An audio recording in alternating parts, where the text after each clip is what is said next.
Hello students, welcome to your own channel. How are you all? I hope you all are fine. Today we are going to complete our chapter, that is chapter number 3, human reproduction.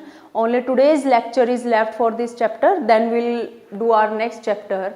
As you all know that in previous class we discussed about implantation, that how the blastocyst or how the embryo get implanted in uterus. Now today we are going to discuss about the pregnancy embryonic development, that how embryo grows, and then we'll discuss parturition and lactation. Okay, so in previous class as we discussed about implantation, that how embryo get implanted in the uterus, in the endometrium wall of uterus, and then how the further process takes place, that first zygote was there, उससे फिर embryo बना था, embryo में further stages were there, that 1 से 2 cell, 2, then 4, 8 and then 16 morula stage came. Then morula was moving from the fallopian tube or oviduct towards the uterus, and in uterus it get attached to the endometrial wall, uterine wall, and that stage, that is trophoblast, was there which get attached to the endometrium. Now we will do, and this was all happening on the 7th day. क्या हो रहा था कि fertilization वाले day से 7th day, in 1 week this all was happening. Today we are going to discuss about 8th day, it means first week is completed. Now we will discuss next week that what changes takes place in embryo and what are the process which takes place there. So let me revise the things that क्या क्या हुआ था वहाँ पे. Like suppose this is uterus. Okay, uterus में यहाँ पे endometrial wall is there. This is endometrial wall. However we know कि इसकी uterus की कितनी wall होती है? 3 walls are there. 3 walls में ये कौन थी? outermost layer, ये middle layer myometrium, and this ये perimetrium थी. Middle layer was myometrium and innermost layer was endometrium. It is endometrium. So we are to discuss about endometrium. myometrium का role भी हम देखेंगे. सबसे पहले endometrium पे क्या है कि यहाँ पे वो trophoblast था. Trophoblast was here. Okay, and trophoblast, this is blastocyst, and blastocyst में 2 layer of cells were there. One is trophoblast, and trophoblast outermost layer of cells, and then inner cell mass was there, and this inner cell mass is here. ऐसे inner cell mass कुछ cells अंदर arrange हो गई थी और कुछ बाहर की तरफ periphery की तरफ हो गई थी. Next thing that endometrium wall के तरफ trophoblast से कुछ finger like projections निकलनी शुरू हो जाती हैं, and this is happening on 8th day after fertilization. That some finger-like projections come out through the trophoblast, and these finger-like projections are known as chorionic villi. These are known as chorionic villi, and these get interdigitated with the endometrial wall. It means ये जो villi हैं ये endometrial wall के साथ interdigitated हो जाते हैं, उसके साथ कनेक्ट हो जाती है. सो ये सेल हमने कौन सी बनाई है, ये लेयर किसकी बनाई है? Trophoblast, and this is inner cell mass. Inner cell mass. So what happens, let me tell you. On the 8th day और after the first week after fertilization, 8th day को क्या होता है? Trophoblast divide and it makes some finger like projections which are known as chorionic villi. Okay, and these chorionic villi get interdigited with endometrium. Let me tell you what happened. Suppose this is chorionic villi. ये क्या है? chorionic villi finger जैसी projections है, and this is endometrial wall of uterus. ये endometrial wall है uterus की, same ऐसी ही diagram मैंने इसके लिए बनाया. So what happened? These chorionic villi and this endometrial lining of uterus get interdigited with each other. एक दूसरे के साथ ऐसे fix हो जाती हैं. Okay, and they make a tissue that is very famous tissue which is known as placenta. Okay, what happens here? Let me tell you.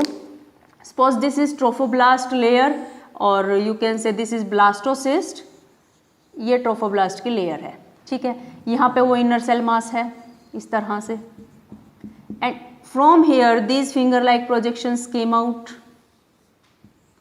ठीक है. और फिर यहाँ पे endometrium wall की projections आ जाती हैं like this. This is endometrial wall of uterus and this is known as now placenta. ये क्या बन गया है? Placenta. How placenta is formed? It is formed by chorionic villi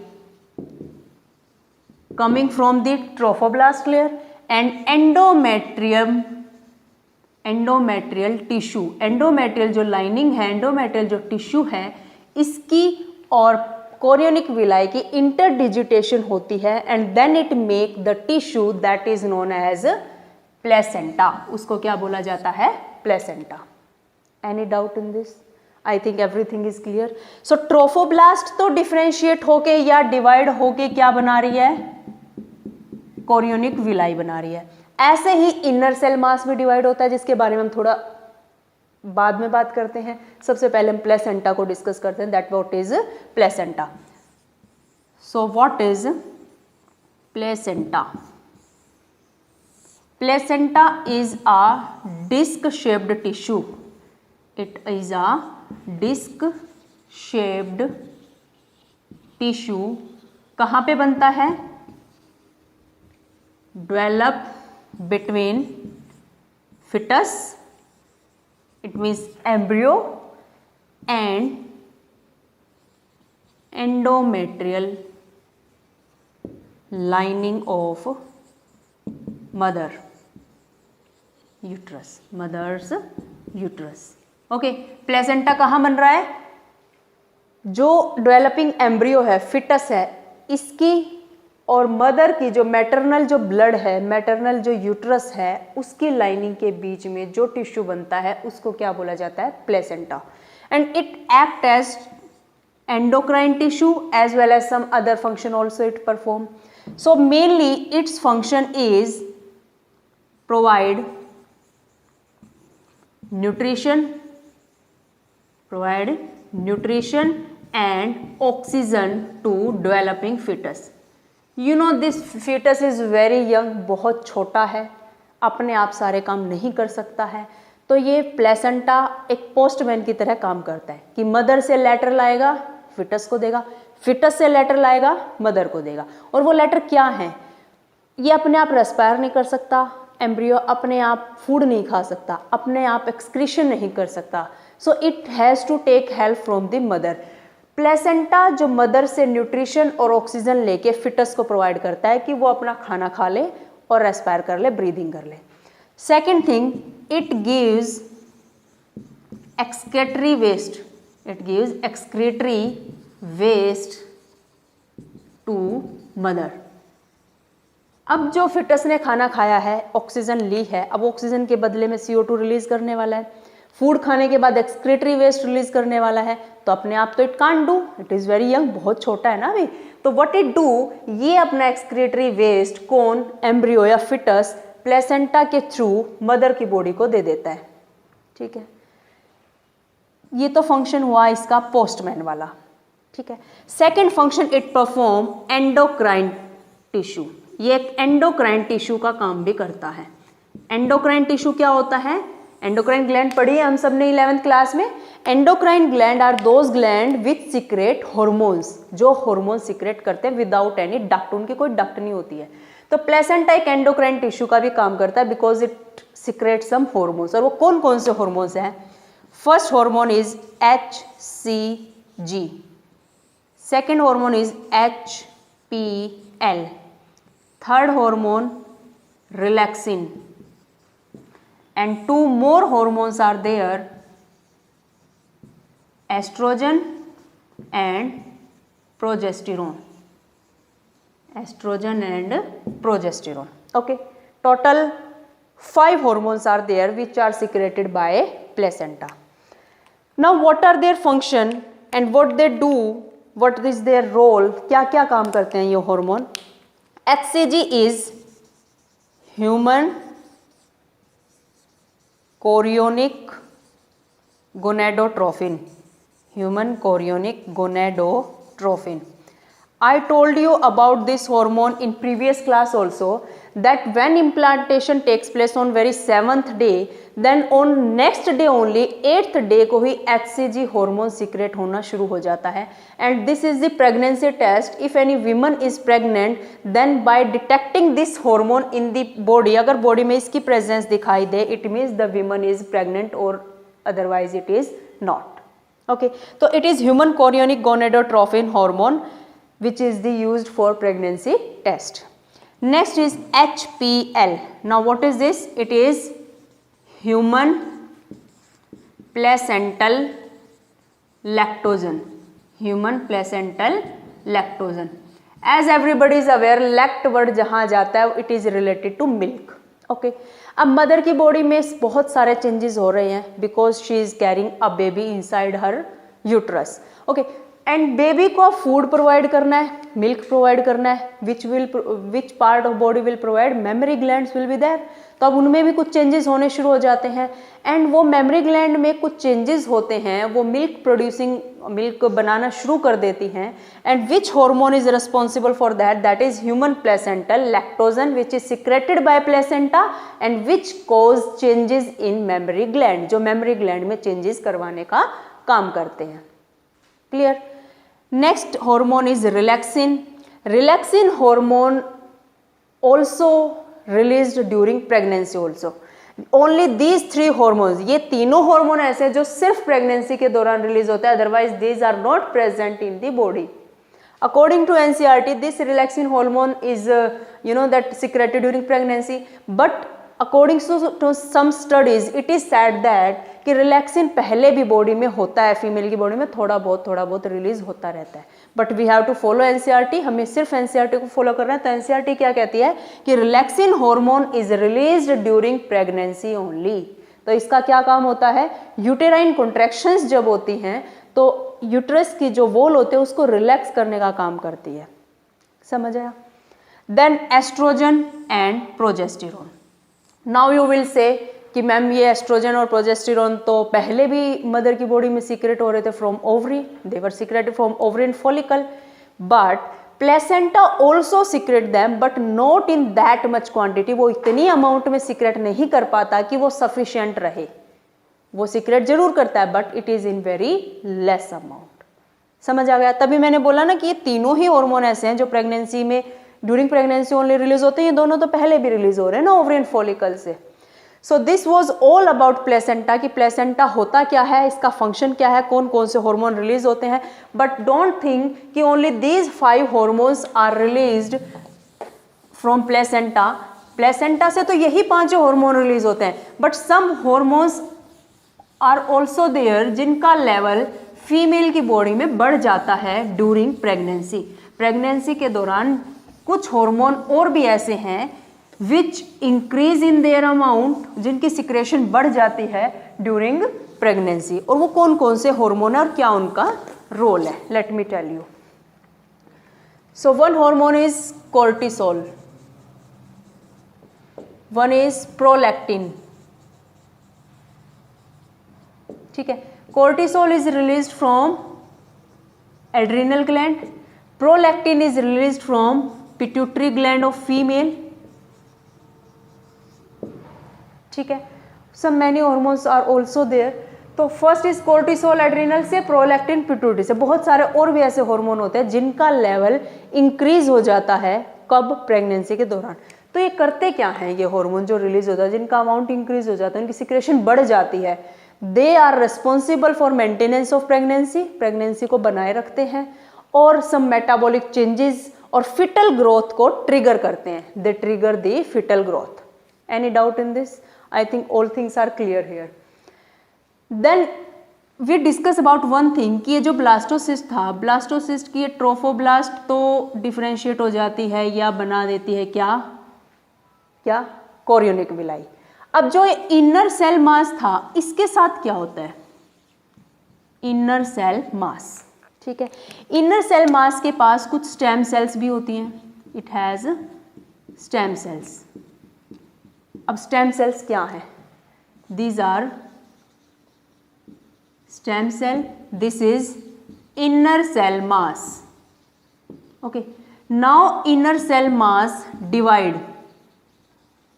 हो जाता है and it form 2 layers mainly, that is ectoderm and one is endoderm. Later it forms 3rd germ layer, that is mesoderm. सबसे पहले ectoderm और endoderm बनाते हैं. Ecto means outer, endo means inner. Outer layer is outer germ layer is ectoderm, inner germ layer is endoderm, and later middle germ layer also formed, that is known as mesoderm. And these three, what are these three? ये तीनों चीजें क्या हैं? These are germ layers. ये क्या हैं? germ layers हैं. Now what are germ layers? ये तीनों ही germ layers जो है फिटस के अंदर, एम्ब्रियो के अंदर ऑर्गन सिस्टम बनाती हैं, ऑर्गन बनाती हैं, टिश्यू बनाती हैं. ठीक है, कौन सी? ये तीनों. लाइक एक्टोडर्म नर्वस टिश्यू बनाएगी. ठीक है, ectoderm will make nervous tissue. ये नर्वस सिस्टम बनाती है. कौन? एक्टोडर्म. जो एंडोडर्म है ये कनेक्टिव टिश्यू बनाती है. It form connective tissue. ठीक है. मेसोडर्म है जो, ये epithelial tissue, some part of epithelial tissue. But doesn't think कि क्या होता है कि सिर्फ ये नर्वस टिश्यू बनाएगी, ये सिर्फ एपिथेलियम बनाएगी. बहुत सारे और भी बनाते हैं, but mainly it form nervous tissue, it form connective tissue and it form epithelial tissue. Let me explain one more time about this thing. Trophoblast ने डिफरेंशिएट होकर कोरियोनिक विलाई बनाई थी जो यूट्रस की वॉल के साथ इंटरडिजिटेट होकर प्लेसेंटा बना रही है. ठीक है. Inner cell mass divide and it make 3 germ layers and these are ectoderm, mesoderm, endoderm. Ectoderm outer germ layer, mesoderm middle germ layer and endoderm inner germ layer. Now these germ layers हैं क्या? जो embryo है, foetus है, उसके जो parts बनने हैं, organ बनने, ऑर्गन सिस्टम बनने हैं, उनको बनाने का काम करते हैं ये तीनों germ layer. ठीक है. Ectoderm make nervous tissue, later जो बाद में बनती है मेसोडर्म, मिडल है जो एपिथेलियल टिश्यू बनाती है, and endoderm make connective tissue. तो this whole process is known as gastrulation. It is known as gastrulation. Is it clear? तो gastrulation is the process in which these 3 germ layer are formed and they make organs, organ system और some tissues. समझ आ गया? Now one thing is there, stem cell. क्या है? Stem cell. I think this is new thing for you. Stem cell क्या होती है? Stem cells are special cells. These are special cells which have property, which have property to make any organ or organ system, any organ or organ system. अच्छा, stem cell special type of cells होते हैं हमारी body में. जैसे zygotic stem cell है जो पूरा totipotency है उसके पास, पूरा का पूरा एक ऑर्गेनिज्म बना देती है. ठीक है.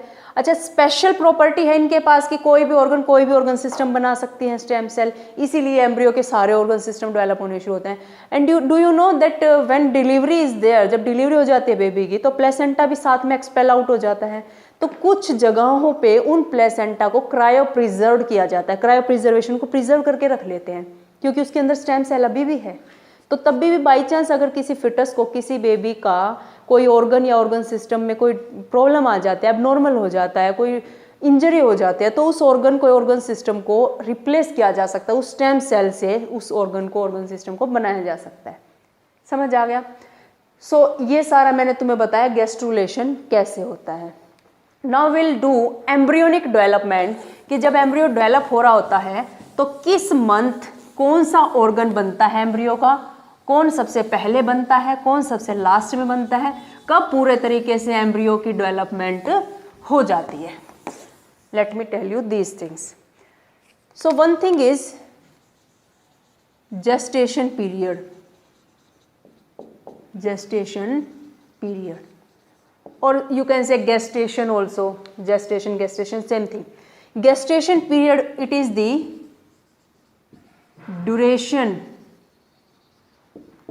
of it is the duration of pregnancy in human or in any female you can say. So the duration of pregnancy is known as gestation period or gestation period.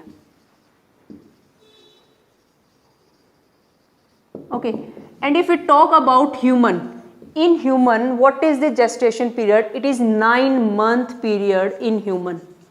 It is different for different animals. Okay, so let me draw a diagram of uterus and inside it developing embryo or fetus. Now you can say fetus it is.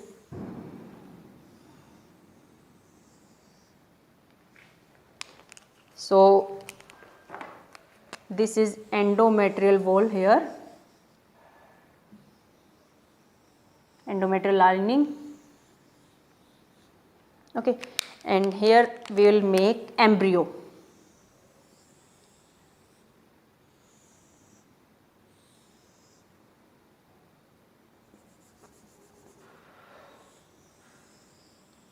This is the covering on embryo.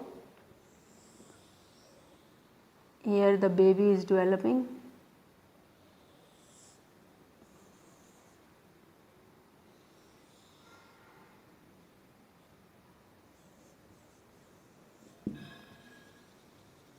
Okay, and do you remember one thing कि 11th में भी हमने पढ़ा है कि जो ये embryo होता है बहुत सारे ऑर्गेनिज्म का बिल्कुल सेम होता है, कि इस स्टेज में हम बता नहीं सकते कौन सा ह्यूमन का एम्ब्रियो है, कौन सा एविज में है, कौन सा पाइसिस में है, कौन एम्फीबिया का, कौन रेप्टिलिया का है. ठीक है ना. तो एम्ब्रियो बिल्कुल सिमिलर दिखता है बहुत सारे ऑर्गेनिजम्स का. इस स्टेज में हम बता ही नहीं पाते कि कौन सा एम्ब्रियो किस एनिमल का है.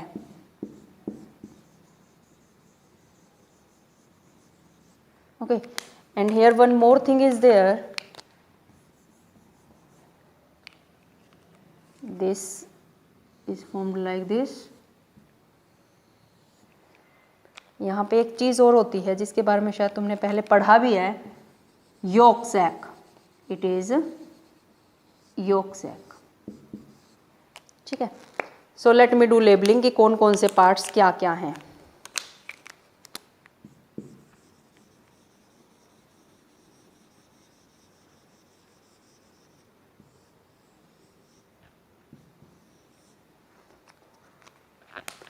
सो दिस इज यूटेराइन कैविटी और यूट्रस की कैविटी है, ये एम्प्टी स्पेस है ये यूट्रस में.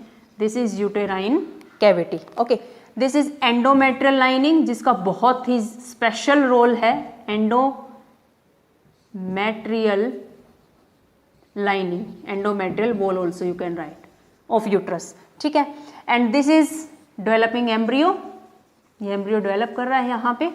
And this is umbilical cord जिसके बारे में हमने अभी तक बात नहीं की. And it is very important thing, umbilical cord. Okay, and this one is yolk sac. ये क्या है? Yolk sac. और यहाँ पे क्या है? सर्विक्स के अंदर एक म्यूकस का प्लग लग गया है, mucus plug. Okay, what happens, let me tell you this thing. So this is uterus, ये यूट्रस है, ये इसकी एंडोमेट्रियल लाइनिंग है. Endometrial lining and these chorionic villi जो अब अम्बिलिकल कॉर्ड बन चुकी हैं, they interdigitated with each other और ये प्लेसेंटा बनाती है. एंड प्लेसेंटा इज अटैच्ड और connected with embryo with the help of umbilical cord. What I am saying, what is the function of umbilical cord? ये क्या करती है? Attach placenta, it attach placenta to embryo. Embryo के साथ placenta का connection, attachment करवाती है कौन? Umbilical cord. और जब बेबी यहाँ से एक्सपेल आउट हो जाता है, डिलीवरी हो जाती है जब बेबी की, तो इस अम्बिलिकल कॉर्ड को कट करके तब बेबी को बाहर निकाला जाता है. ठीक है. तो this umbilical cord is responsible for sending nutrition and oxygen to the embryo and excretory waste and carbon dioxide from embryo to the mother body. समझ आया? तो अम्बिलिकल कॉर्ड क्या कर रही है? ये प्लेसेंटा का कनेक्शन एम्ब्रियो के साथ करवा रही है. ठीक है. Then uterine cavity you know very well, endometrial wall also you know. Next thing is yolk sac. अब ये क्या चीज है? yolk sac is responsible for formation of RBC in the embryo. तो yolk sac is responsible for formation of RBCs. What are RBCs? RBCs are red blood cells due to which our blood is red. Hemoglobin pigment is present in RBC due to which these are red and our blood is also red. Okay, so yolk sac is responsible for formation of RBC. यहाँ पर embryo की RBC बन रही होती है, which is very important for embryo. Then this is embryo, fetus है जो. अच्छा, ये क्या है? Mucus plug in cervix. ये फीमेल रिप्रोडक्टिव सिस्टम का सर्विक्स पार्ट है जहाँ पे म्यूकस का प्लग लग गया है कि अभी एम्ब्रियो को बाहर नहीं आना है. Okay, that's why plug is there. Is there any doubt? So now we will do some changes takes place in 9 months in the embryo. क्या क्या चेंजेस होते हैं एम्ब्रियो में, कैसे डेवलपमेंट होती है. I think this diagram is clear. Okay, now will do some changes.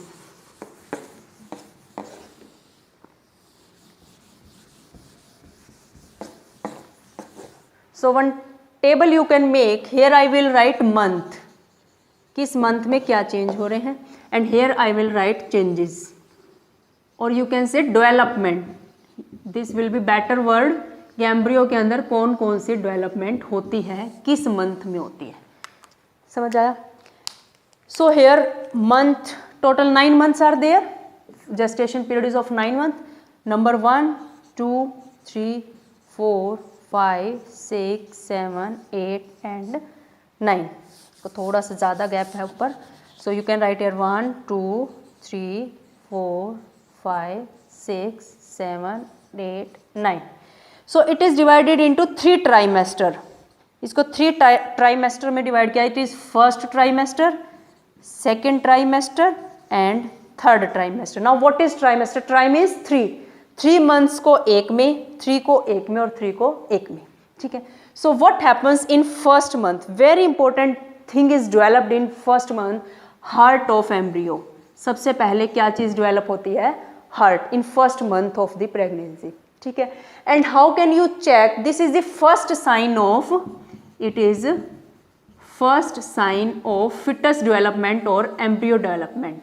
ये foetus के डेवलपमेंट का सबसे पहला साइन होता है. नाउ वी विल से कि मैम आपने तो पहले बताया था HCG is first sign, but HCG hormone is first sign of pregnancy.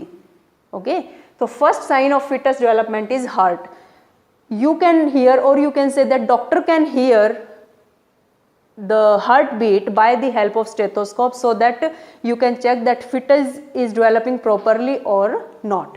During the second month, limbs and digits are developed.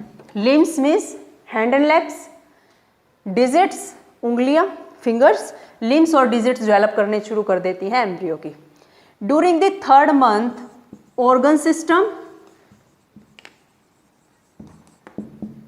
limbs and external genital organ, external genital organs are developed. It means third month में लगभग सभी organ system develop हो जाते हैं, limbs बन जाते हैं, external genital organs also, that उससे पता चल जाएगा the female is there और male baby is there. Fourth month में NCERT कुछ नहीं कहती है कि क्या डेवलपमेंट होती है. In the fifth month foetus show movement, वो मूवमेंट शो करना शुरू कर देता है. And some hair on head, hair on head. Clear? In the sixth month, during sixth month, eyelashes, eyelids are separated, eyelashes are formed and fine hair on body, fine hair on body. और body पे hair आने शुरू हो जाते हैं, छोटे छोटे hair होते हैं ना बॉडी पे, वो सब बनने शुरू हो जाते हैं इन दी सिक्स्थ मंथ. तो सेकंड ट्राइमेस्टर तक ये सब कुछ हो जाता है.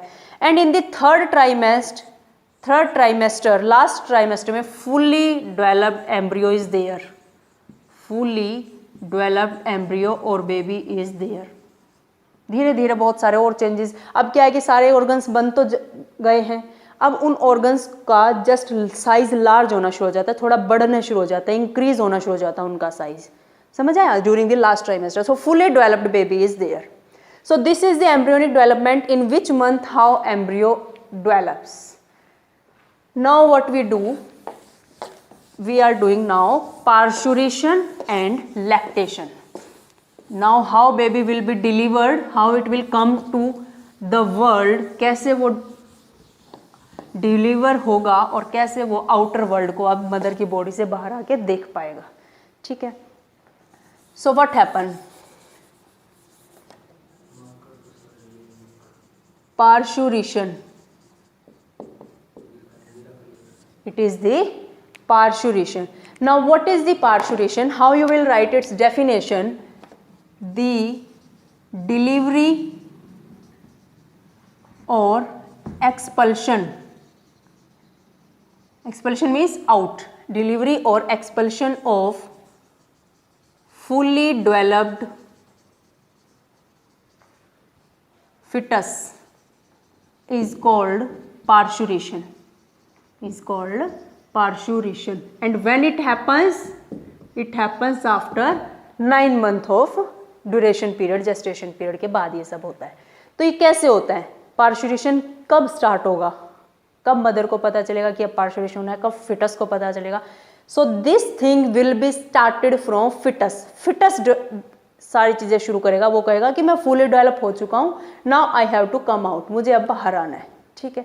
तो हाउ इट विल डू, इतना तो छोटा सा बेबी है, वो कैसे करने वाला है ये सब कुछ. So what happened, this parturition is regulated or induced by neuroendocrine mechanism, neuroendocrine mechanism. It means in this process nervous system as well as hormonal system both are involved, दोनों काम कर रहे हैं. How they are doing, सबसे पहले क्या होता है कि जो फिटस है, फिटस सेंड सिग्नल्स, ये सिग्नल सेंड करता है.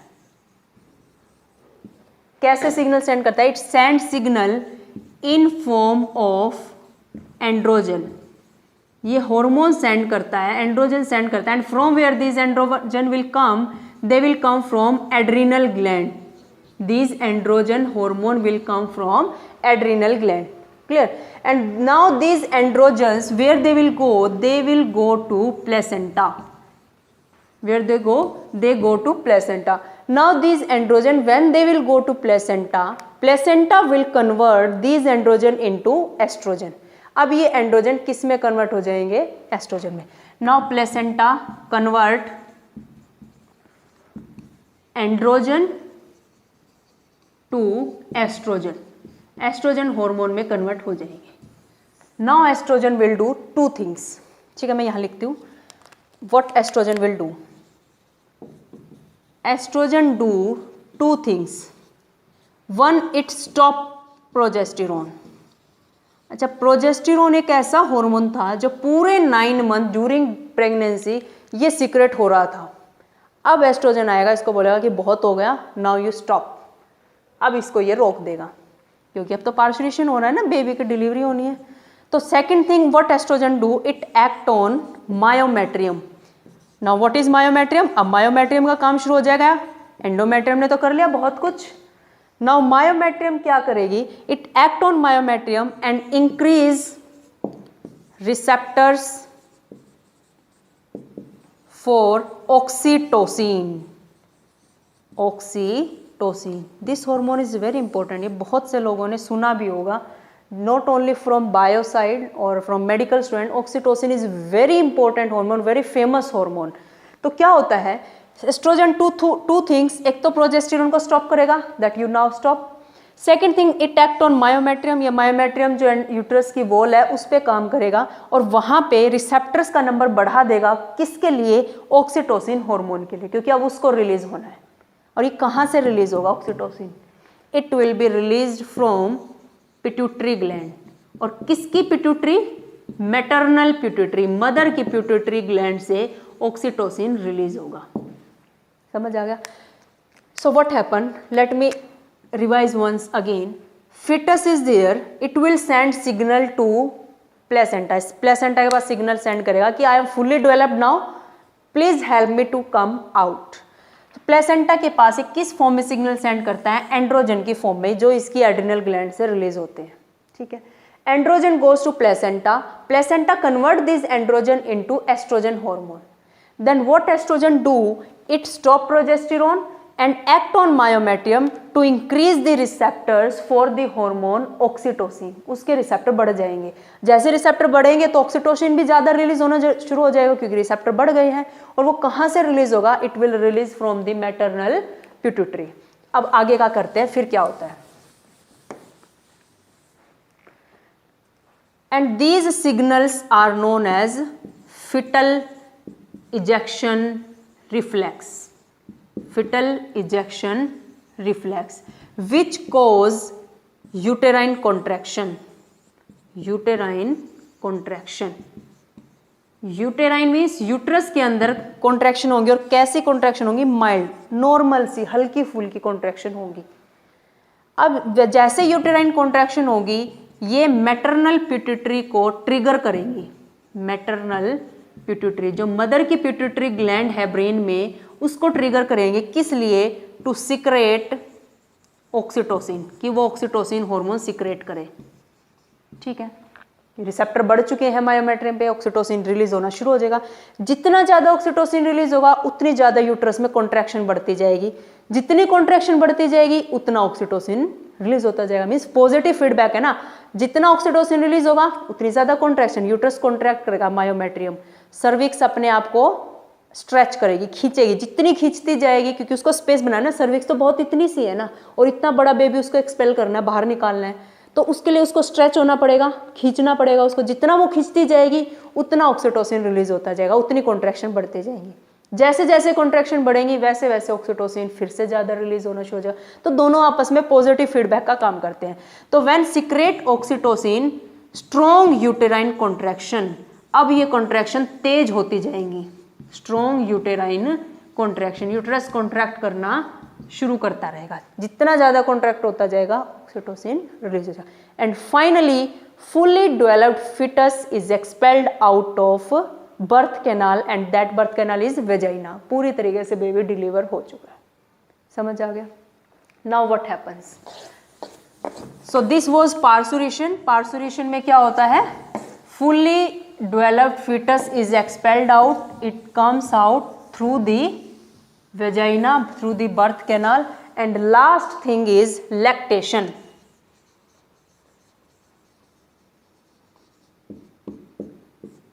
It is lactation. Lactation means production of milk. Production of milk from mammary glands. From mammary gland. जैसे ही बेबी का बर्थ होता है, तो मदर की जो मेमरी ग्लैंड है, उनमें डिफ्रेंशिएशन स्टार्ट हो जाते हैं, चेंजेस शुरू हो जाते हैं। किस चीज़ के लिए? मिल्क प्रोड्यूस करने के लिए। इस प्रोसेस को क्या बोला जाता है? Lactation. And one term is there which you have to remember, colostrum. It is the colostrum. In 1 marks generally question is asked, what is colostrum? जो स्टार्टिंग के कुछ डेज में, फ्यू डेज में, इनिशियल फ्यू डेज में जो milk secret होता है mother की बॉडी से, मेमरी ग्लैंड से, उसको कोलोस्ट्रम बोलते हैं। And this is very beneficial और very important for fetus, because it contains many antibodies. इसमें बहुत सारी एंटीबॉडीज होती हैं जो किसी भी इन्फेक्शन के अगेंस्ट, किसी भी डिजीज के अगेंस्ट लड़ने की ताकत रखती हैं, जो बेबी को रेजिस्टेंस बनाती हैं, डिजीज से बचाने का काम करती हैं। तो colostrum, it is the milk produced in initial few days, milk produced in initial few days by mother, उसको क्या बोला जाता है? कोलोस्ट्रम। ठीक है, और ये क्या करती है? It has antibodies. इसके पास बहुत सारी एंटीबॉडीज होती हैं जो इन्फेक्शन के अगेंस्ट लड़ती हैं। खास तौर पे कौन सी एंटीबॉडीज? IgA, इम्यूनोग्लोबिन ए, इम्यूनोग्लोबिन ए। ठीक है, and these antibodies provide resistance. ये रेजिस्टेंस प्रोवाइड करती है किसके अगेंस्ट? डिजीज के against, provide resistance against disease. So it is recommended by doctors also that if a mother feed her child by colostrum, then that child will have strong immune system and it will be able to fight against disease. अगर किसी baby को colostrum नहीं provide हो पाता है, so what happens, उसका immune system weak हो जाता है और इसको माइनर सा अगर कोल्ड भी हुआ है तो वो न्यूमोनिया में कन्वर्ट हो जाता है. ओके, माइनर सी कफ भी हुई है तो it can take a serious disease, it can lead to a serious disease. Okay, so this was all about lactation. So today we have completed our chapter, that is human reproduction. If you have any doubt, any query, you can write in comments, I'll give you answer. So I think everything is clear about, I have done all my efforts. So please like, share and subscribe my channel, and if you have any query or any suggestion if you want to give, then you can write in comment box. Tomorrow we'll come with our next video of chapter number 4. Thank you everybody.